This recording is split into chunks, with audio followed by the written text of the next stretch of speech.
Je suis pas tête en l'air, mais j'ai oublié ma zapette. Donc c'est Jacqueline qui va être obligée de suivre ce que je dis et de passer les diapos au fur et à mesure. Ouais, d'habitude on pense qu'aux vidéos proches, la deuxième partie du culte, on est tranquille, on peut roupiller, mais là, bon, c'est raté. Désolé. Alors, vous avez l'habitude, quand on revient de vacances, c'est une prédication des fois un petit peu différente parce que on a vu des choses différentes, on a des inspirations un peu différentes. Et là, on revient d'Alsace, autant vous dire que c'est très différent l'Alsace. Je fais gaffe.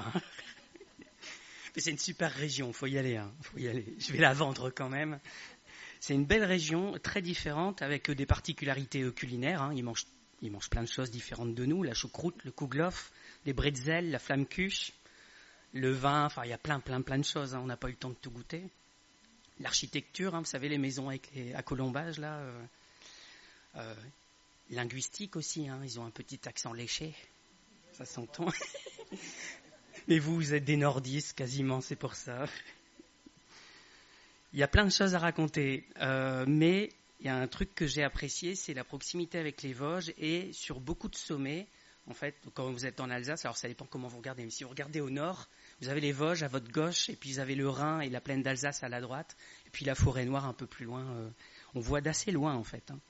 Et sur les Vosges, en fait, je ne vais pas dire à tous les sommets, mais à beaucoup de sommets, il y a des châteaux, en fait. C'est blindé de châteaux là-bas. Alors, a priori, j'en entendais parler aussi pendant les informations cette semaine, dans le Médoc aussi. Chaque terroir, il a son château. Voilà. Mais dans les Vosges, en tout cas, il y a des châteaux. Alors j'ai vu qu'il y avait un chemin de 450 km, donc qui se fait sur plusieurs jours, en 26 étapes avec 80 châteaux. Voilà. Mais il y en a plus que ça, ça c'est juste un des parcours.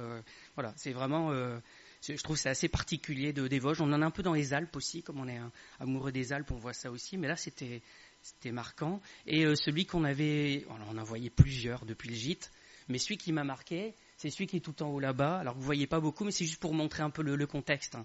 Alors j'ai oublié mon pointeur, donc je ne peux pas vous le montrer, mais vous voyez la petite pointe là-bas. Donc c'est le château du Haut-Königsbourg, qu'on voyait depuis le gîte. Alors ça, c'est pas depuis le gîte, c'est un peu plus près quand même. Mais voilà, il est particulier parce qu'il est vachement bien conservé, ils l'ont restauré. Et voilà, il est joli parmi les autres, mais bon, il y en a tout plein. Et comme vous voyez, il est quand même assez en hauteur, il se mérite pour monter là-bas, même si maintenant on peut aller en voiture sur une grosse partie du trajet. Donc je vous montre juste quelques photos, comme ça vous aurez une idée de ce que c'est le Haut-Königsbourg. Je ne suis pas payé par l'Office du tourisme du Bas-Rhin ou du Haut-Rhin, je ne sais plus lequel des deux c'était. Voilà, ça c'est une maquette en fait à l'entrée, mais ça nous montre l'aspect complet du château, pour vous montrer que c'est pas un petit château. Bon, vous connaissez le château de Morbecque pour certains, mais voilà, c'est pas... Voilà, alors, tu peux passer. Voilà, quand on est au pied du château, voilà, ça fait une belle montagne de caillasse au-dessus de nous et une belle hauteur, ce château. Vas-y. On va pas passer notre vie sur les photos du Haut-Königsbourg, mais c'est juste pour vous montrer. Voilà, pour appâter le client et que vous alliez chez Daniel et Brigitte. Vas-y. Voilà, et quand on est au pied, juste avant l'entrée, là, voilà, on a ça de manière assez massive et ça fait une belle hauteur. Et la photo d'après, voilà, on est en bas et puis on voit les étages et on a l'impression que ça se termine pas. Alors c'est grand angle, donc tout penche un peu partout. Mais voilà, ça donne cet effet-là. Et je crois que là... Ah non, voilà. Pareil, dans l'autre sens. Et quand on est tout en haut, c'est l'inverse. On voit tout le château qui descend et puis la plaine d'Alsace. Alors là, c'était brumeux, donc on distinguait quand même la forêt noire. Et voilà, on voyait au moins à 50 bornes de loin. Et la dernière, je crois que c'était juste pour les stats, mais c'est un château qui fait 270 mètres de long. Vous ne pouvez pas le lire, mais je vous le lis. 40 mètres de large en moyenne, un donjon haut de 62 mètres et un puits profond de 62 mètres. Le tout à 757 mètres d'altitude. Voilà. Donc c'est assez sympa, on le voit de loin, je vous dis, on voyait du gîte, on était à 15 km, on le voit d'encore plus loin, au nord aussi, forcément, il est tout en haut, donc il se voit très bien. Donc c'est un château vraiment très fort, c'est écrit. Voilà. Dans la Bible aussi, il y a des châteaux. Des châteaux, on les appelle des forteresses, là. La première qui est mentionnée dans la Bible, alors dire je triche un peu, la tour de Babel, ouais. Alors on dit ouais, je triche, c'est pas une forteresse, la tour de Babel, mais comme l'objectif c'était de monter le plus haut possible, C'est peu probable qu'ils aient fait une tour de Pise en continuant à monter comme ça, vous voyez. Donc ils ont dû faire des étages, des terrasses pour monter les matériaux, refaire un étage et on monte et voilà, ça se réduit. Parce que sinon, passer un certain stade, la pile, vous savez, c'est un peu le jeu, c'est Jenga, je crois, hein, c'est ça, avec les briques en bois et puis on en retire une et on remonte et bon, au bout d'un moment, ça devient ballant et puis ça finit par tomber. Voilà, celui qui fait tout tomber, il a perdu. Voilà, donc la tour de Babel, ils ont probablement pas fait comme ça, ils étaient intelligents et ils ont fait quelque chose assez large à la base pour pouvoir monter.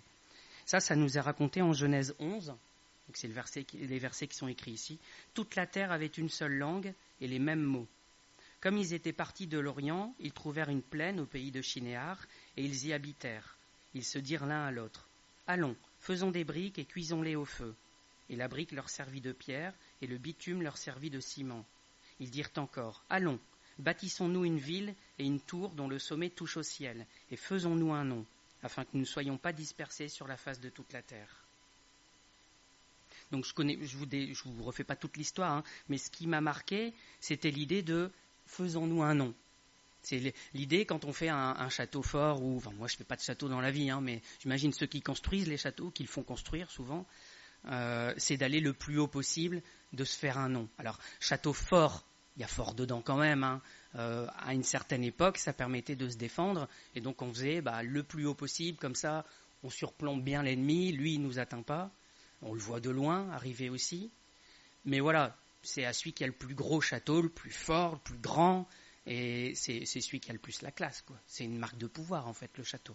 Alors dans le Médoc, dans le reportage cette semaine, j'avais déjà préparé, hein, enfin j'avais déjà l'idée en tout cas, il montrait voilà, les châteaux, mais c'est vite devenu des châteaux d'apparat en fait, hein, qui étaient là juste pour montrer aux seigneurs qui avaient le plus de pouvoir, plus d'argent, plus d'influence dans la zone, qui avait le plus grand château. Et ils dépensaient un maximum d'argent. Nous, à notre époque, je sais pas, hein, c'est une belle voiture ou une belle maison. Celui qui a la plus grande villa qui coûte je sais pas combien de millions, là, c'est pour montrer qu'il est riche, qu'il a de l'influence. On revient finalement sur ce que disait Daniel la semaine dernière, hein, de laisser une trace. Alors Daniel l'avait dit beaucoup plus poétiquement que moi, avec la neige et tout ça par terre, mais ça reste ça en fait. L'inconvénient des châteaux forts, c'est que passé certains âges dans l'histoire, il y a la poudre qui est arrivée.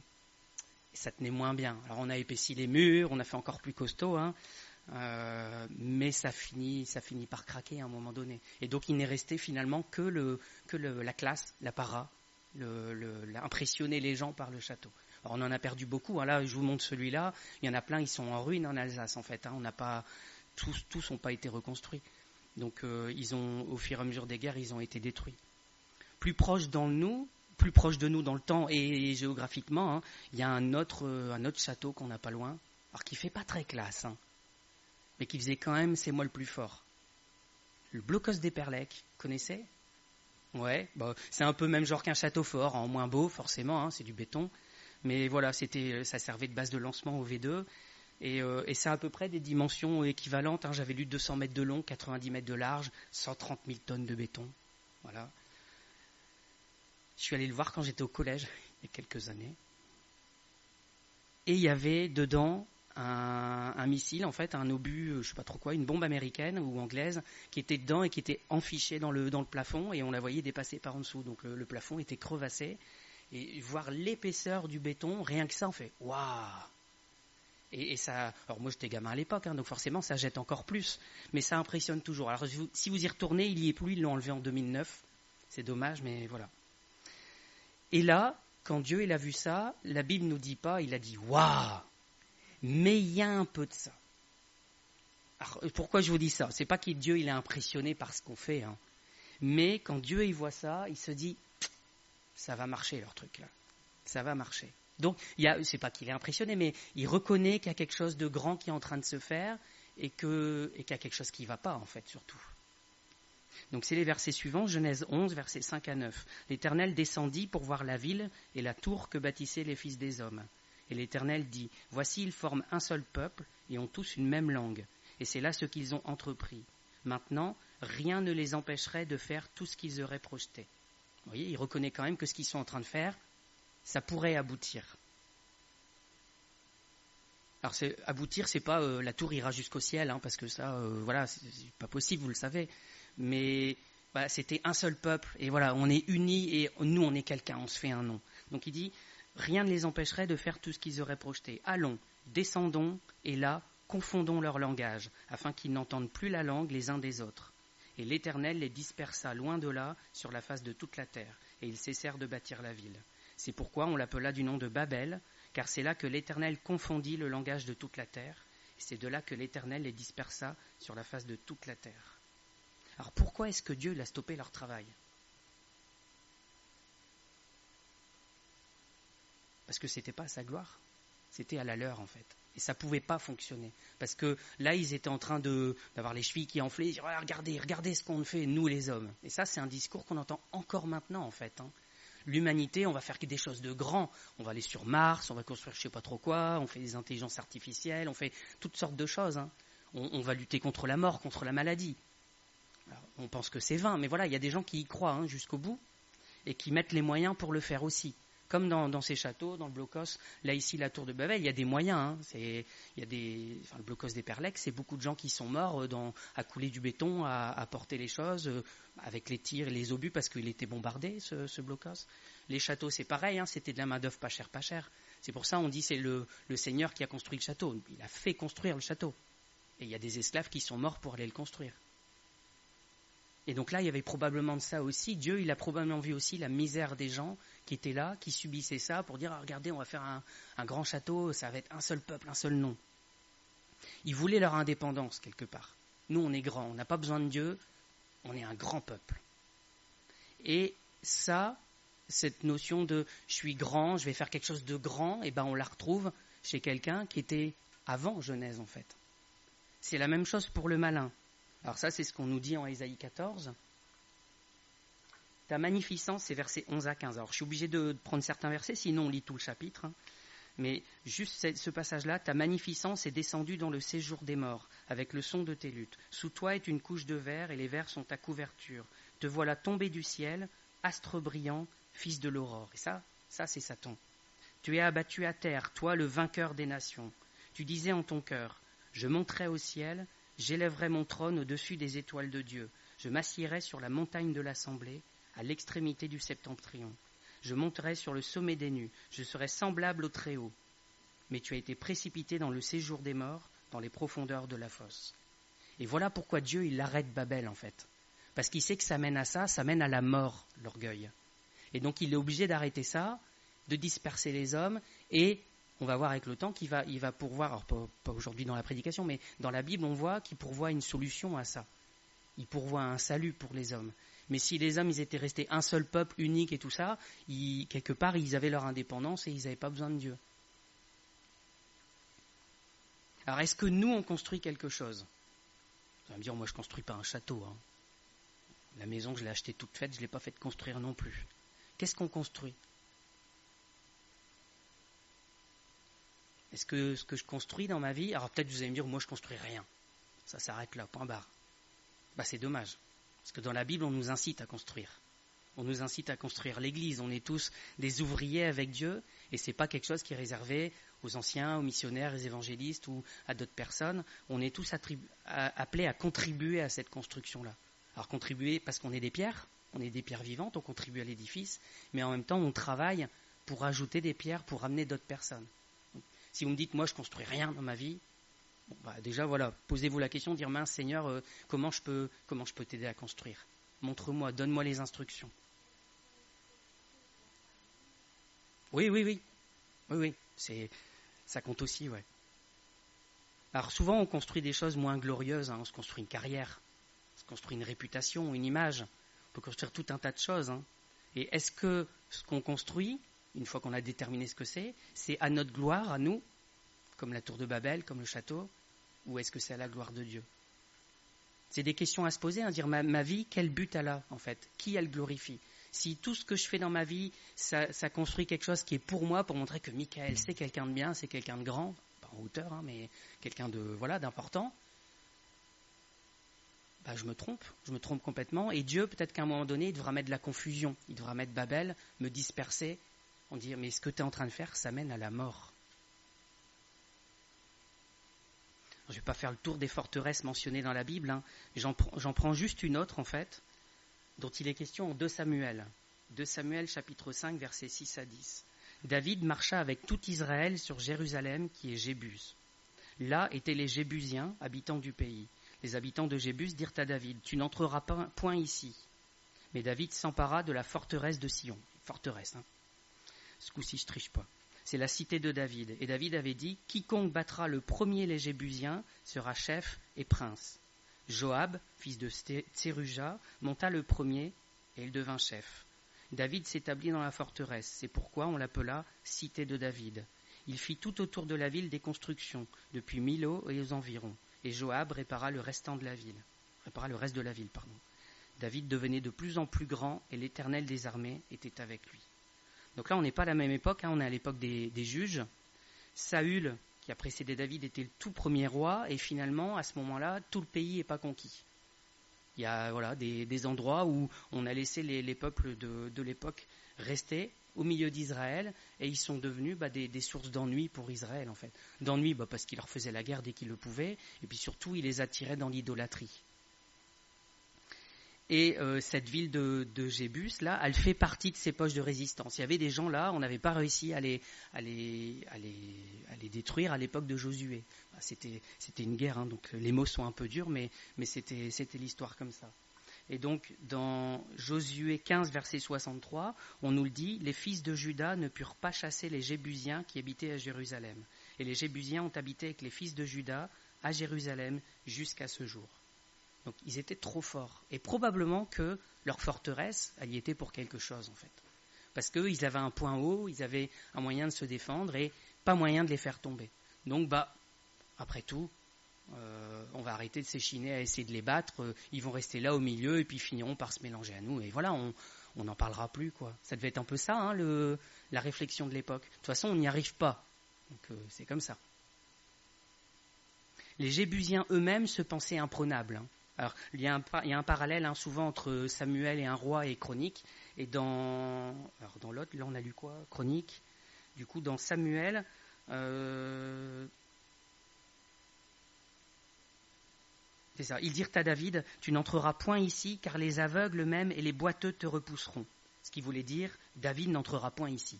Alors, c'est dit joliment, c'est voilà, si tu crois que tu vas rentrer, tu rêves, dit dans notre langage à nous. Et même les boiteux, même les aveugles te repousseront. Donc la moindre personne, la plus petite d'entre nous, elle te repoussera et tu rentreras pas. Et ça, c'est ce que l'ennemi nous souffle. Tu rêves. Si tu crois que tu vas te débarrasser de ça, de cette forteresse-là, tu rêves. Tu pourras jamais. C'est beaucoup trop dur pour toi. Puis de toute façon, ça fait un moment que ce truc-là y est dans ta vie. Tu le tolères finalement. Ça va passer et puis ça va, avec le temps, ça va se faire, quoi. Hein. C'est la même chose qu'avec les Jébusiens. Hein. L'ennemi nous fait croire que cette forteresse, elle est imprenable. Et David, il aurait pu écouter ces gens, se dire, ouais, bon, il y a des gens, il y a Josué quand même, avec la carrure qu'il avait, c'était un chef guerrier, il n'a pas réussi à conquérir ça, les gens de Juda non plus, du temps de Saül, pas mieux, est-ce que ça vaut le coup que j'y aille, finalement, hein, quand ils me disent qu'on est imprenable, ils ont peut-être raison en vrai.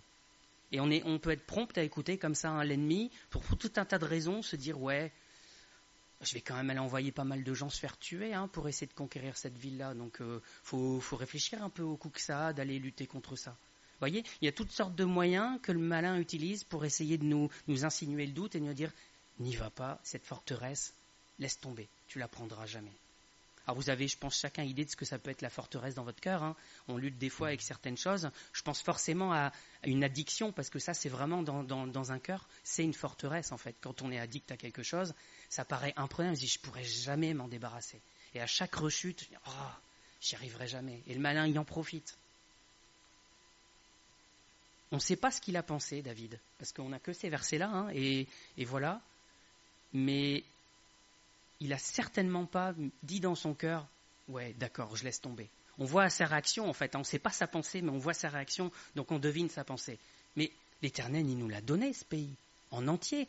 Il n'a pas dit qu'on allait garder quelques endroits comme ça, il nous a dit, tout ce que vous foulerez de la plante de vos pieds, vous l'aurez. Donc on va y aller. Et en fait, après, c'est un peu, c'est presque un défi. Hein. Le premier qui est en haut là-bas, avec le drapeau d'Israël, il est chef. Et ça marche. Enfin, ça marche. C'est pas un truc, hein. Il suffit pas de balancer ça un cadeau aux gens et dire, tu vois, si tu arrives à faire ça, tu auras tel cadeau. C'est pas ça. Mais on voit sa foi, en fait, qui est là. et qui dit, il n'y a rien d'imprenable. Le premier qui est en haut, ça veut dire qu'il y en aura d'autres en fait. On va l'avoir et je vais récompenser parce que je sais qu'on l'aura. C'est une certitude dans son cœur en fait. Et on le sait parce que David, il a lutté avant en fait, contre d'autres forteresses. Il a lutté contre Goliath, qui était aussi une forteresse humaine. C'est un grand bonhomme très fort et David à l'époque, il n'était pas grand-chose et il l'a battu. J'avais un autre exemple en tête mais je l'ai perdu. Il y a eu Jéricho, même si ce n'était pas lui à l'époque, mais voilà, il sait que ça s'est passé comme ça aussi, une forteresse, des murs imprenables, et sans combattre, ça tombe, parce que le Seigneur l'a décidé. Donc lui, il le sait, ça. Et plutôt que d'écouter le malin qui lui dit « laisse tomber, c'est mort », il dit « on va y aller et on va l'avoir ». Et Joab, alors avec tous les défauts qu'il peut avoir, qu'on voit dans la parole, il prend ça à cœur, il y va, et il dit « moi, je vais y arriver ». Et il bat effectivement cette ville. Alors, est-ce que nous, on s'appuie sur les promesses de Dieu ? Parce que je pense que le cœur de ça, c'est la parole de Dieu. C'est Dieu qui dit, tout ce que vous allez fouler aux pieds, c'est pour vous. Ce pays-là, je vous le donne. Et là, une fois qu'on a cette parole-là, on peut y aller, en fait. Alors, il y a plein de subtilités, en fait, parce que il y a eu plein de manières différentes de combattre. Là, ici, on a l'impression que Joab, il y va, et puis en force brute, quoi. Même, on n'a pas de détails, c'est moi qui invente. Mais voilà, il y va avec l'armée et puis il combat la ville, il abat. Jéricho, on voit que Dieu l'a demandé pas de combattre, mais justement de rester, de faire le tour en silence, et c'est lui qui a fait tomber la ville. On voit sur Haï aussi, qui était une forteresse, le peuple a perdu plusieurs fois, et Dieu leur dit, voilà, maintenant vous allez poster une équipe par là, une équipe comme ça, et vous allez placer une embuscade et la battre. Donc il y a toutes sortes de manières de gagner, en fait, contre l'ennemi. Mais ça dépend de Dieu. À chaque fois, c'est Dieu qui dit, tu fais ça comme ça, tu fais ça comme ça, là tu fais ça comme ça. Il y a des fois, Dieu il dit, n'y va pas. Alors, c'est rare. Parce que si l'ennemi il a une position quelque part dans notre vie, dans notre cœur, je ne vois pas Dieu dire, non, ça laisse tomber, garde-le, c'est pas gênant. Ça, c'est pas ça. Mais il y a des fois, des choses où Dieu dit, voilà, cette porte-là, je la ferme et tu passeras pas par là. Mais ça, en général, c'est pour nous emmener ailleurs. Alors, pourquoi je vous parle de ça ? Parce que quand Israël il est arrivé dans le pays promis, Dieu lui a dit, cet endroit-là, tu touches à rien, tu n'y passes pas, tout ce que tu fais, tu le payes. Alors je sais plus, je mélange un peu les deux, il y en a un où il dit tu passes pas, et l'autre il dit tout ce que tu prends dans ce pays, tu le payes, parce que c'est pas à toi. Alors c'est le verset d'après, que tu as déjà affiché, merci. Deutéronome 2, versets 4 à 6, donne cet ordre au peuple. Vous allez passer à la frontière de vos frères, les enfants d'Ésaü, qui habitent en Séhir. Ils vous craindront, mais soyez bien sur vos gardes. Ne les attaquez pas, car je ne vous donnerai dans leur pays pas même de quoi poser la plante du pied. J'ai donné la montagne de Séhir en propriété à Ésaü. Vous achèterez d'eux à prix d'argent la nourriture que vous mangerez, et vous achèterez d'eux à prix d'argent même l'eau que vous boirez. Par là, vous passez et vous ne touchez à rien, c'est pas à vous. Les versets d'après, versets 8 à 9, nous passâmes à distance de nos frères, les enfants d'Ésaü qui habitent en Séhir, et à distance du chemin de la plaine, d'Élat et d'Edjon-Géber. Puis nous nous tournâmes et nous prîmes la direction du désert de Moab. Et l'Éternel me dit, deuxième fois, n'attaque pas Moab, ne t'engage pas dans un combat avec lui, car je ne te donnerai rien à posséder dans son pays. C'est aux enfants de Lot que j'ai donné Ar en propriété. 2 fois, c'est vraiment pour moi les seules fois presque où Dieu il dit, n'y va pas, parce qu'il a donné ça à quelqu'un d'autre en fait. Donc je ne pense pas qu'on puisse l'appliquer dans notre cœur à un problème qu'on aurait et dire voilà, le Seigneur il dit n'y va pas, c'est quelqu'un d'autre qui va s'en occuper.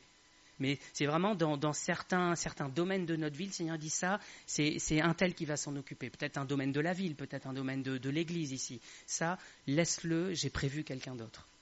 L'équivalent dans le Nouveau Testament, c'est Paul.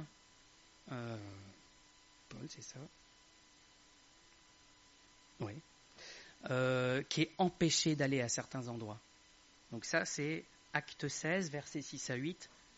Et ayant été empêchés par le Saint-Esprit d'annoncer la parole dans l'Asie, ils traversèrent la Phrygie et le pays de Galatie. Arrivés près de la Mysie, ils se disposaient à entrer en Bithynie, mais l'Esprit de Jésus ne le leur permit pas. Ils franchirent alors la Mysie et descendirent à Troas. Et on voit qu'à Troas, là, il y avait un plan de Dieu pour Paul et pour ceux qui l'accompagnaient. Ces régions-là, elles ont été évangélisées quand même, mais plus tard par quelqu'un d'autre. Mais à ce moment-là, il ne fallait pas y aller. C'était comme ça, Dieu avait besoin de Paul à Troas. Et donc, je dis tout ça, en fait, tous ces exemples-là, c'est l'idée de chercher la volonté du Seigneur dans notre vie. Et de ne pas dire, voilà, moi j'ai une forteresse, j'y vais avec mes 2 petits bras et je vais gagner, je vais être très fort parce que le Seigneur est avec moi. C'est pas ça, en fait, c'est la confiance dans la parole de Dieu. Et David, il s'appuyait là-dessus. Et nous aussi, et si on a quelque chose dans notre vie, il faut qu'on aille auprès du Seigneur et on dit, Seigneur, comment on fait les choses ? Montre-moi. Parce que c'est lui qui dirige les choses, en fait. C'est pas nous.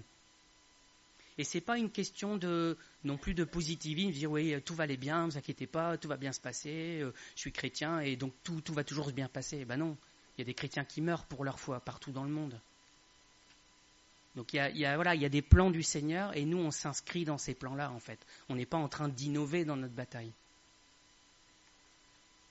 Il y a des moments aussi. Il y a des moments. Et le meilleur exemple de ça, c'est encore une fois le peuple dans le désert. Parce qu'ils arrivent aux portes du pays, vous connaissez l'histoire aussi bien que moi, je résume. Mais ils arrivent au bord du pays, ils envoient des espions, et les espions viennent, ouais c'est bien, il y a ça, ça et ça. Mais alors les gens du pays, ils sont super grands, super forts, ils ont des villes, des forteresses, et jamais on y arrivera. Et là vous voyez encore une fois, le malin qui dit jamais on y arrivera. Et il y en a 2 à côté, mais non, mais le Seigneur, il est avec nous, il nous a dit qu'on l'aurait ce pays, donc on y va, Josué et Caleb. Et on n'ira pas, c'est mal. Et après une nuit de réflexion, on n'y va pas. Et donc Dieu les punit pour ça, en fait. Il leur dit, vous voulez pas y aller, d'accord, vous allez retourner dans le désert maintenant, et vous passerez 40 ans là. 40 ans dans le désert, et la génération suivante, elle ira dans le pays. C'est dur, parce qu'ils ne se sont pas bougés au bon moment, en fait. C'était le moment, l'ordre de Dieu d'y aller. Ils n'ont pas fait confiance. Alors, ce n'est pas qu'une question de désobéissance, c'est une question qu'ils n'ont pas fait confiance en Dieu. Ils se sont dit, ils sont grands, ils sont forts, nous, on est dégringalés à côté, donc on ne peut rien faire. Mais Dieu leur a dit, je vais être avec vous, je vais les faire tomber, ces villes, devant vous. Le lendemain, allez, c'est vrai, on va y aller, on va gagner, on va y aller. Et Moïse a fait, non, trop tard, Dieu il a dit, c'est plus maintenant. Ils y sont allés, et qu'est-ce qui s'est passé ? Ils se sont fait massacrer, parce que c'était plus le moment. Je crois que je l'ai pris dans les versets. Oui. Nombre 14. Ils se levèrent de bon matin et montèrent au sommet de la montagne en disant, nous voici, nous monterons au lieu dont a parlé l'Éternel, car nous avons péché. Moïse dit, pourquoi transgressez-vous l'ordre de l'Éternel ? Cela ne réussira pas. Ne montez pas, car l'Éternel n'est pas au milieu de vous. Vous voyez, le point crucial, c'est ça. Est-ce que le Seigneur, il est avec nous ou pas avec nous ? Et s'il est avec nous, qu'il nous dit, voilà, va, je t'accompagne, je serai avec toi, alors il n'y a aucun souci à se faire. Ne vous faites pas battre par vos ennemis, car les Amalécites et les Cananéens sont là devant vous, et vous tomberiez par l'épée. Parce que vous êtes détournés de l'Éternel ne sera point avec vous. Ils s'obstinèrent à monter au sommet de la montagne, mais l'arche de l'Alliance et Moïse ne sortirent point du milieu du camp. Alors descendirent les Amalécites et les Cananéens qui habitaient cette montagne. Ils les battirent et les taillèrent en pièces jusqu'à Horma. Taillés en pièces. Le plus important, c'est qu'est-ce que c'est la volonté de Dieu pour moi. Et pas juste est-ce qu'il veut me délivrer d'un péché ou pas, ça c'est oui la réponse. Mais comment il veut le faire, quand il veut le faire. Et se dire Seigneur, montre-moi comment faire les choses. Alors je reviens sur l'idée de Jébus, qui est appelée Jérusalem. David il conquiert la ville. Voilà. Il bat la ville, il en fait la sienne. Il en fait sa capitale. C'est pas rien quand même. Et le passage qu'on a lu, il nous dit que David a fait des constructions de toutes parts autour de Millo. Et très probablement, il a encore fortifié. Il a encore mis des murs, il a encore élevé des tours, des défenses, tout ce qu'il pouvait pour que ça soit imprenable. Parce que finalement, elle avait beau l'air d'être imprenable, elle avait été prise. Donc c'est qu'il fallait faire mieux encore. David, c'était un chef de guerre quand même. Donc voilà, il a amélioré encore la forteresse. On dit que Joab, lui, s'est occupé de la ville. Donc c'est que David, lui, s'est occupé de la forteresse de la tour. Donc on pourrait se dire, voilà, David, il est riche, il est puissant, il a sa grande forteresse. C'est pour ça, en fait, qu'il craint plus rien. Et le cœur de David, c'était pas ça du tout. Il a eu beau avoir une forteresse à lui, aussi grande, aussi belle qu'on veuille, il s'est jamais confié dans cette forteresse-là. Et il y a des tas de versets qui nous montrent que David s'est toujours confié en l'Éternel et que c'était l'Éternel sa forteresse. Alors je vous en prends 3, mais il y en a plein. Mais après, ça vous montre juste que ce que je dis, c'est pas n'importe quoi. 2 Samuel 22, verset 31, « Les voies de Dieu sont parfaites. La parole de l'Éternel est éprouvée. Il est un bouclier pour tous ceux qui se confient en lui. Car qui est Dieu si ce n'est l'Éternel? Qui est un rocher si ce n'est notre Dieu? C'est Dieu qui est ma puissante forteresse et qui me conduit dans la voie droite. » Psaume 18, du serviteur de l'Éternel de David, qui adressa à l'Éternel les paroles de ce cantique, lorsque l'Éternel l'eut délivré de la main de tous ses ennemis et de la main de Saül. Il dit, « Je t'aime, ô Éternel, ma force, Éternel mon rocher, ma forteresse, mon libérateur, mon Dieu, mon rocher où je trouve un abri, mon bouclier, la force qui me sauve, ma haute retraite. Je m'écris, loué soit l'Éternel, et je suis délivré de mes ennemis. » Et le psaume 91, qu'on connaît, qu'on chante des fois. « Celui qui demeure sous l'abri du Très-Haut repose à l'ombre du Tout-Puissant. Je dis à l'Éternel, mon refuge et ma forteresse, mon Dieu en qui je me confie. Car c'est lui qui te délivre du filet de l'oiseleur, de la peste de ses ravages. » Vous connaissez le psaume et le chant. Mon refuge et ma forteresse. Il le dit, il le répète, il le répète dans les psaumes. Le cœur de David, c'était pas « je me confie dans ma richesse, je me confie dans ma puissance », dans mes villes, dans ma capacité militaire, dans mon intelligence, dans tout ce que je veux, je me confie en Dieu avant tout. Et c'est ça qui est important. Et on a vu quelques idées sur ces forteresses, la forteresse où c'est l'homme qui monte, qui se fait grand et puissant, qui est la marque de son nom à lui. Là, on voit la forteresse, on se croit imprenable, et on voit que David, sa vraie forteresse, c'est Dieu. Alors bien, finalement, c'est un cas bizarre parce qu'il a une vraie forteresse, lui, mais il ne se confie pas en ça. Alors c'est quoi notre forteresse à nous? Alors, pour certains, c'est l'argent. C'est peu probable ici, mais tant pis, je le dis quand même. J'ai ce qu'il faut sur mon compte en banque, alors je risque rien. C'est ça ma forteresse. Bon, ça dure pas très longtemps, ça peut partir comme ça d'un seul coup. Pour d'autres, c'est le pouvoir, qui est souvent lié à l'argent, mais pas que. Alors là aussi, pareil, on n'est pas trop bien pourvu dans l'église, donc c'est tant mieux. Je connais des gens bien placés, donc il ne peut rien m'arriver. Et ça, on entend très vite autour de nous. Moi, je connais, alors, des fois ça vole pas haut, moi je connais le maire, alors tu vas voir. Mon père, c'est le président de la République, alors voilà, il va faire analyser mon scooter. Je suis sportif, je mange bien, je suis en bonne santé, il ne peut rien m'arriver.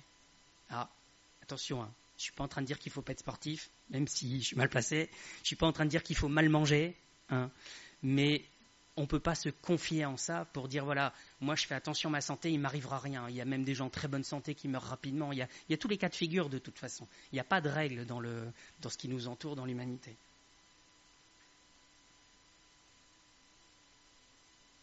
Ce qui est mal, c'est pas d'avoir des richesses, c'est pas d'avoir une bonne santé, d'avoir du pouvoir quand le Seigneur l'accorde, c'est de se confier en ça en fait. Et ça, c'est Jésus qui nous le dit. Alors je prends juste deux passages, c'est juste sur la richesse et sur l'homme, mais ça nous montre quand même bien l'idée. En Marc 10, verset 23, Jésus, regardant autour de lui, dit à ses disciples qu'il sera difficile à ceux qui ont des richesses d'entrer dans le royaume de Dieu. Alors, les disciples, mince, donc celui qui est riche, zut. Les disciples furent étonnés de ce que Jésus parlait ainsi, et reprenant, il leur dit, « Mes enfants, qu'il est difficile à ceux qui se confient dans les richesses d'entrer dans le royaume de Dieu. Il est plus facile à un chameau de passer par le trou d'une aiguille qu'à un riche d'entrer dans le royaume de Dieu. » Les disciples furent encore plus étonnés et se dirent les uns aux autres, « Et qui peut être sauvé ?» Jésus les regarda et dit, « Cela est impossible aux hommes, mais non à Dieu, car tout est possible à Dieu. » Et peu importe la forteresse qu'on se construit, Dieu, il peut la faire tomber. Et en fait, à un moment donné, il la fera tomber pour lui pouvoir prendre cette place-là. Ésaïe 2, verset 22.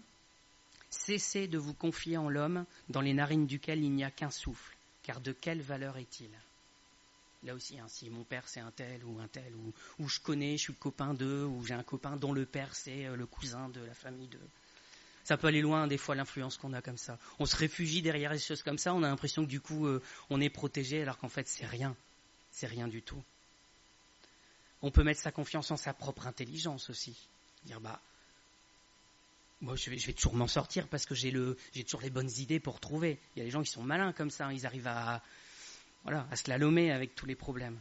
On peut mettre sa confiance en sa force physique. Vous comprenez, depuis le début, je ne me cite pas moi, je prends que d'autres exemples.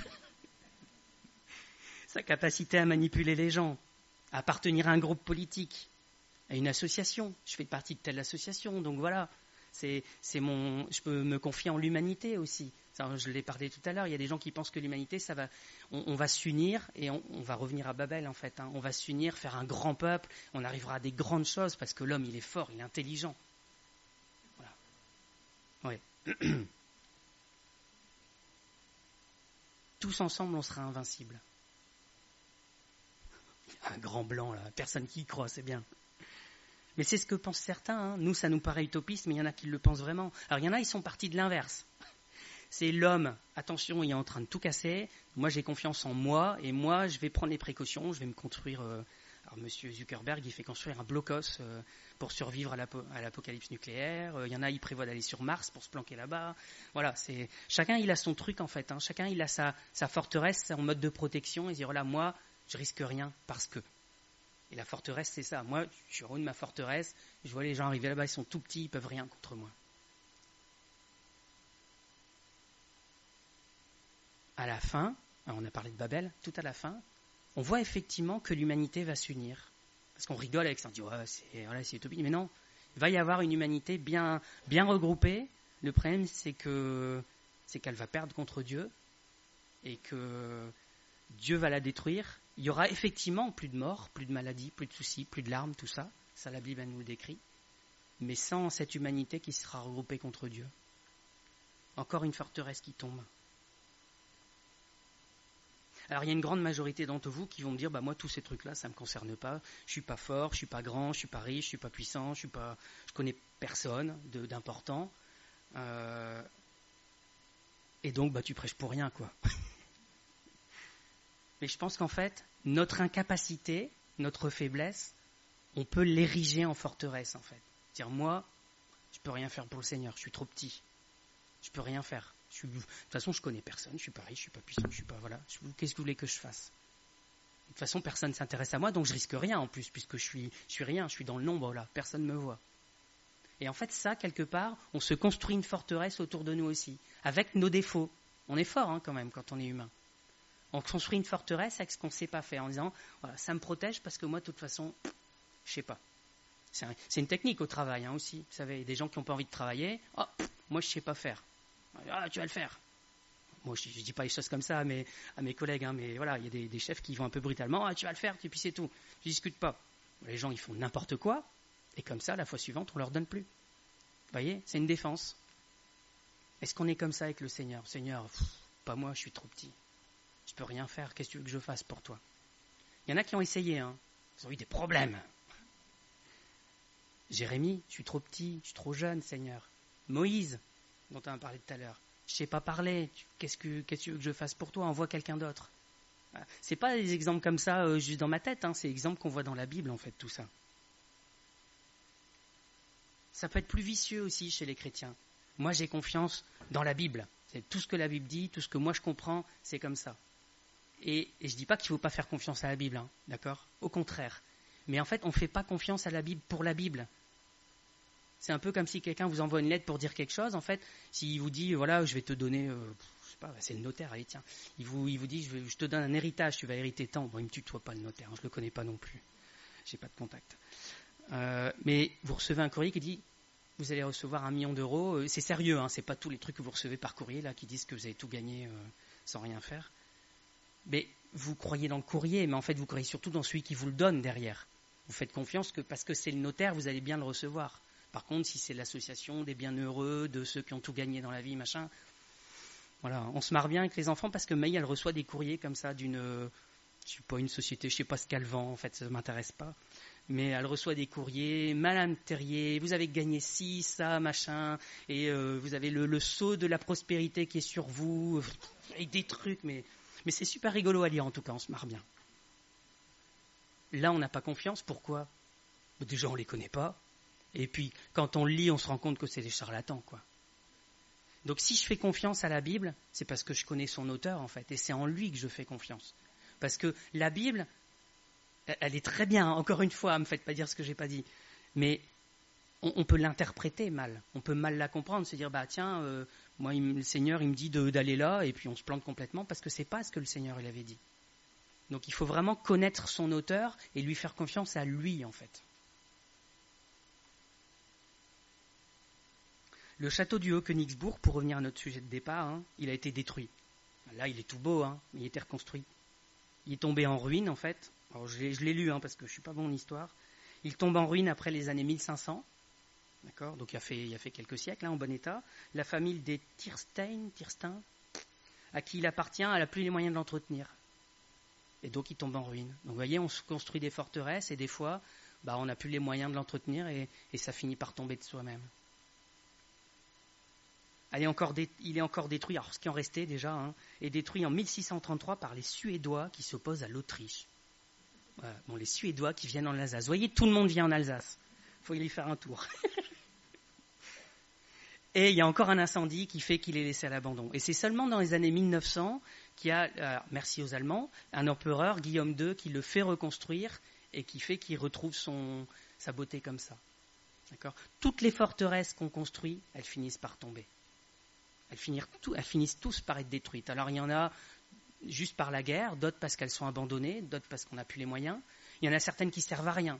Alors je n'ai plus le nom en tête, mais on a construit des châteaux des fois. Les ennemis sont passés, l'ont contourné, et puis voilà, super, le château il est en plein milieu, mais il ne sert à rien. On a fait ça avec la ligne Maginot, voilà, c'est ça.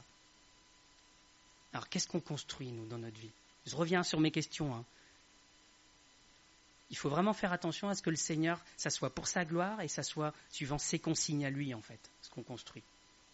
Parce que sinon, ça finira par tomber de soi-même, ou l'ennemi le fera tomber, ou le Seigneur devra mettre de la confusion et tout faire s'écrouler pour que lui puisse enfin construire quelque chose.